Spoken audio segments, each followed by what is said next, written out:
Hey guys, this is a good review, and today I'm coming with the Overlord Season 4 Episode 7 review. So, in one word, this episode was lit.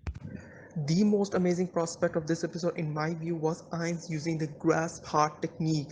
So, it is said to be a level 9 attack that simply kills your opponent in a single move in a very quiet, smooth, and bloodless way, because that is most safest to say, because in this episode there was anything but blood splattering everywhere of Guago especially. So we see that Ainz has decided to move towards the capital of the Dwarf Kingdom and to basically liberate it for the Dwarf by taking on against the Quagga and the Frost Dragon. So we know that this is going to be the first time that Ainz is going to confront a dragon species here in the New World ever since he was transported.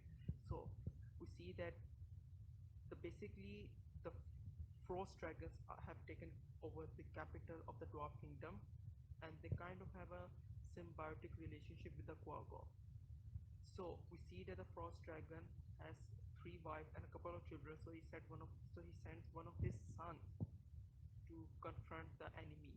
So we see that his son is quite a chubby Frost Dragon, and he's more interested in reading around the books as opposed to confronting the enemy.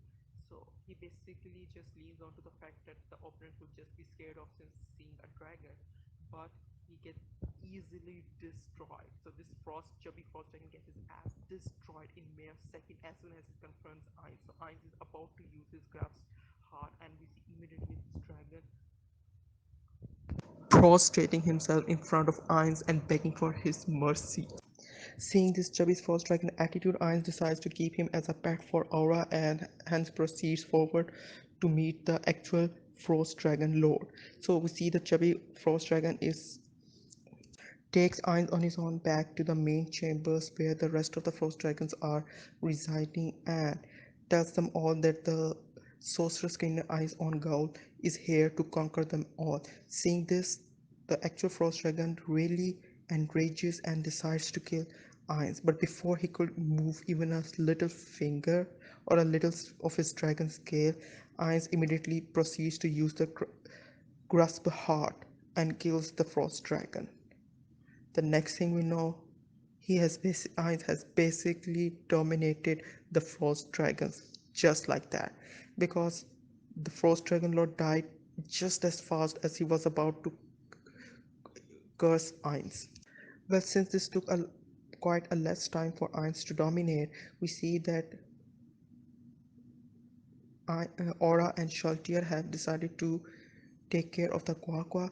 They first decided to allow the Quagga to submit them to themselves to the Sorcerer's Kingdom, but we see the Quagga go on the offensive side, and we see the Shaltier wearing the glory of her armor is basically just starts to massacre all the Quagga. We see the blood spattered, this body parts of Quagga flying here and there, and it basically brings the true despair to the Quagga.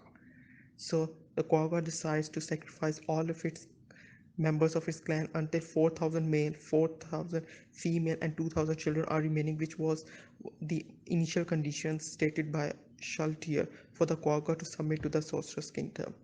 And in the end, Ainz has successfully dominated not only the Frost Dragons but also the Quagga.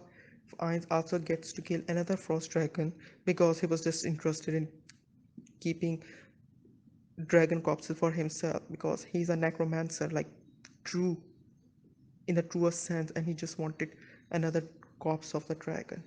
And that was all in this episode. Truly, the masterpiece was the use of grasp heart. I just truly loved it. Okay, seriously, guys. So that was all from my side. See you soon again on another exciting episode of Overlord.